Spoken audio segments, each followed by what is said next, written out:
You could say I was a millionaire in the making. You could also say I was just plain lost. I remember sitting in my sleek office with the city bustling outside, feeling like the world was at my feet.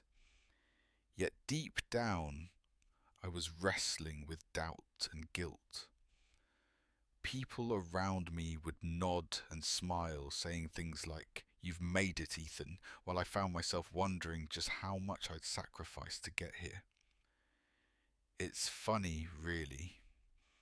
I always thought success was about numbers, bank accounts, stock prices, accolades. Yet when push came to shove, I had to confront something much darker. I didn't recognize it at first, but the very people I considered my support, my fiancée Regina particularly, were the ones building walls around me, walls that blocked out the truth and the people who mattered. Take Maya.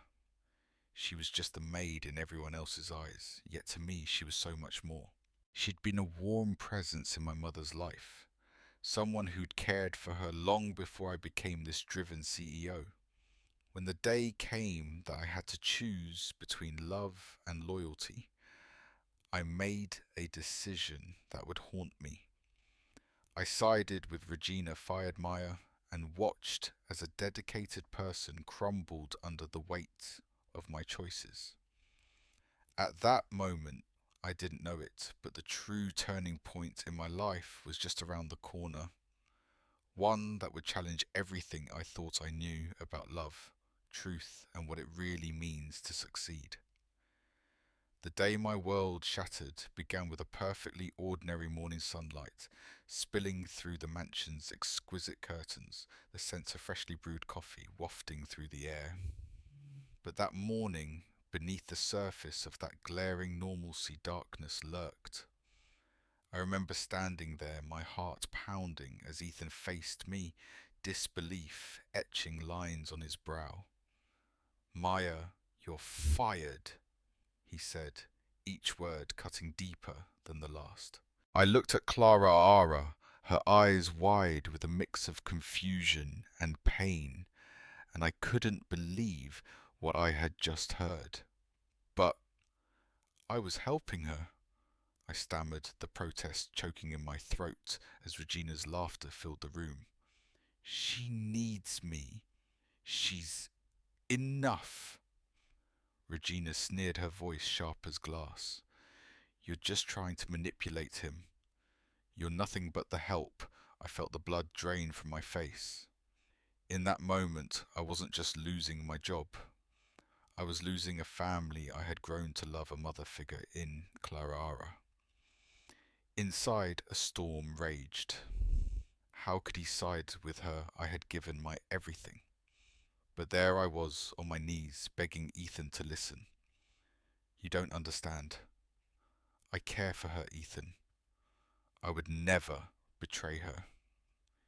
He looked away, and with that, I knew I was invisible. As he walked away, I felt venomous betrayal bubbling in my chest. Unable to hold back the tears, I hurried out clutching my resignation letter, a shaky testament to my loyalty turned into disdain. My phone buzzed with desperate texts from Clara Ara. "Maya, please come back." Each ping felt like a knife twisted deeper into my heart. Yet through the layers of anguish, I refused to crumble. I would not be forgotten, not while my morals still stood strong. They could laugh at me, they could underestimate me, but I would rise. My story was far from over. The echoes of that fateful confrontation lingered like a bad hangover. Maya watched as the swirling tide of her once secure job receded to a distant memory. There she was, staring at a for rent sign in her tiny apartment complex, her dreams dangling by a thread. It was all but a cruel joke in the game of life. How was it that a good deed could cost so many lives? As rent became a four-letter word and her savings evaporated, she wrote feverishly in her journal, trying to make sense of it all. "I've got to be strong," she scribbled. But what does that even mean? Meanwhile, Ethan was stuck like a deer caught in the headlights.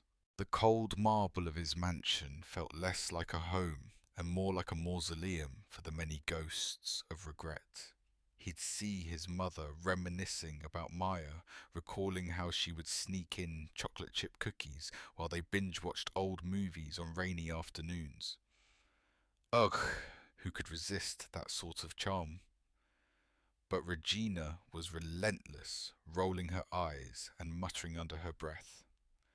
Another one of Clara Ara's wild fantasies. We need to focus on real life. Ethan. Ouch, talk about rubbing salt in the wound. Ethan's gut churned with confusion while he tried to nod along to Regina's business pitches. Knowing every deal she made benefited her more than him. "You sure sound great on paper," he'd think sarcastically, "but I'm pretty sure you flunked the empathy class." But it was hard to see through the haze of doubt Regina was crafting, like a dangerously skilled magician performing tricks with Ethan's own soul. The buried guilt broke through those emotional barriers, a stubborn little weed in his manicured lawn. With every silent dinner and every fake smile exchanged, the tension built until it was unbearable.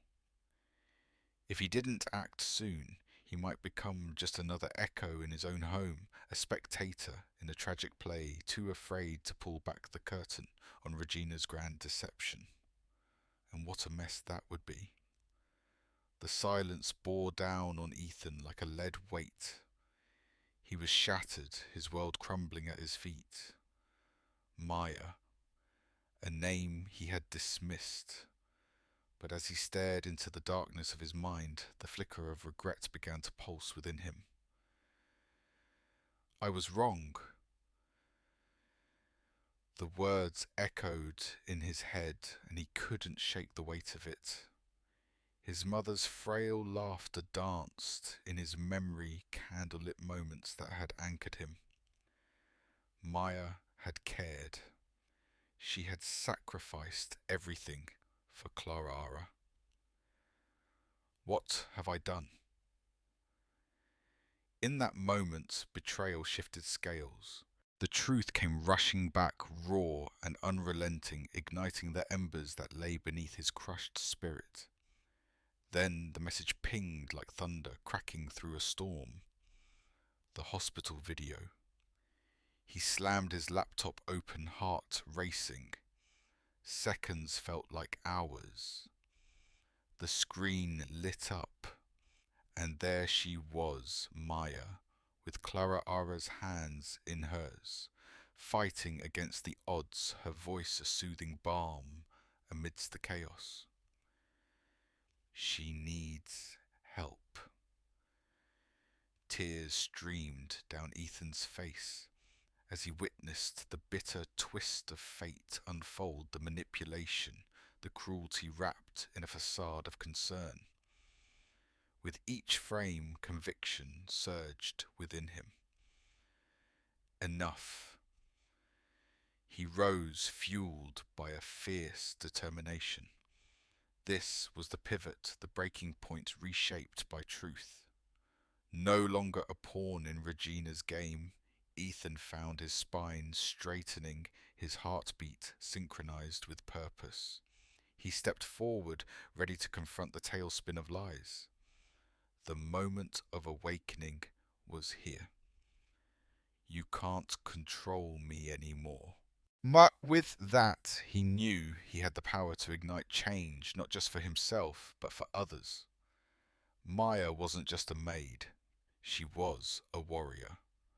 The spark caught fire, and from the ashes of despair, something unstoppable began to rise.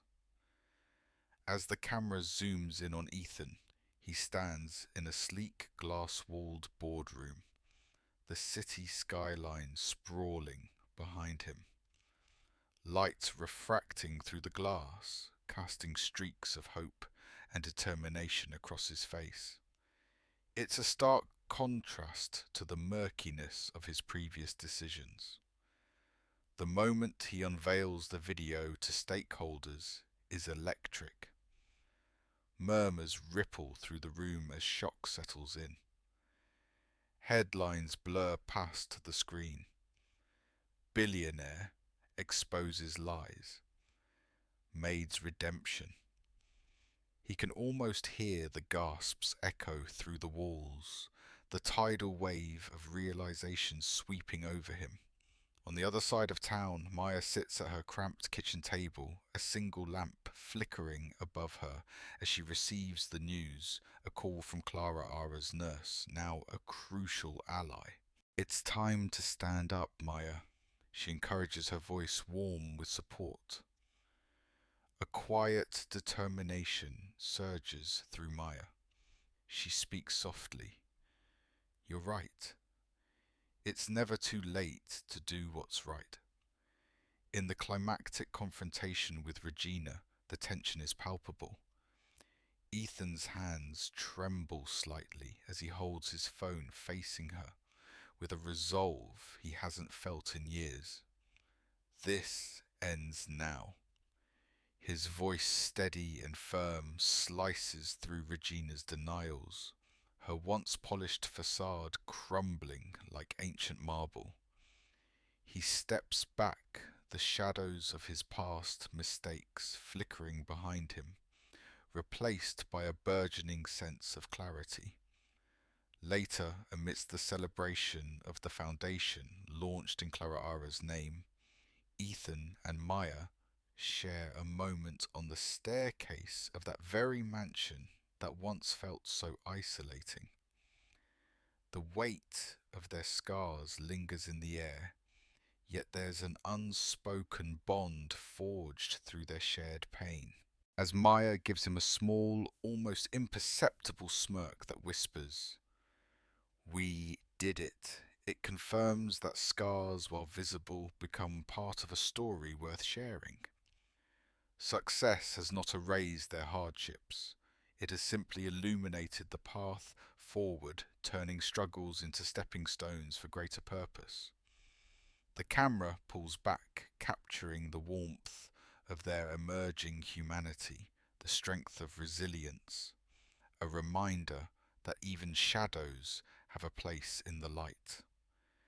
As the dust settles from the chaos, we find ourselves reflecting on the lives irrevocably changed.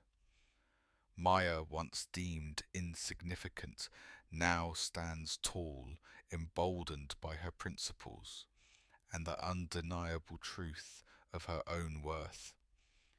Ethan, too, has undergone a metamorphosis.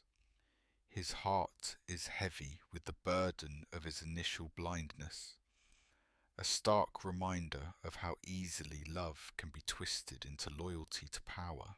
In this tangled web of trust and betrayal, both have become witnesses to a painful lesson.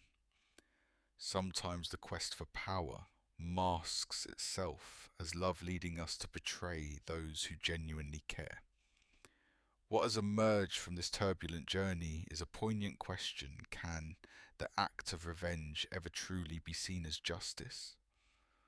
Or is it just another cycle of destruction where those who seek to right a wrong often find themselves lost again in its aftermath? We've seen how Ethan's initial desire for vindication turned into a path of redemption.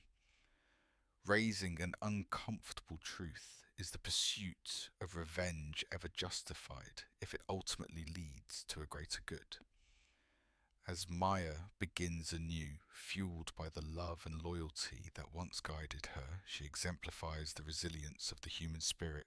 We must ask ourselves, when pushed to our limits, how far would we go to protect what we love?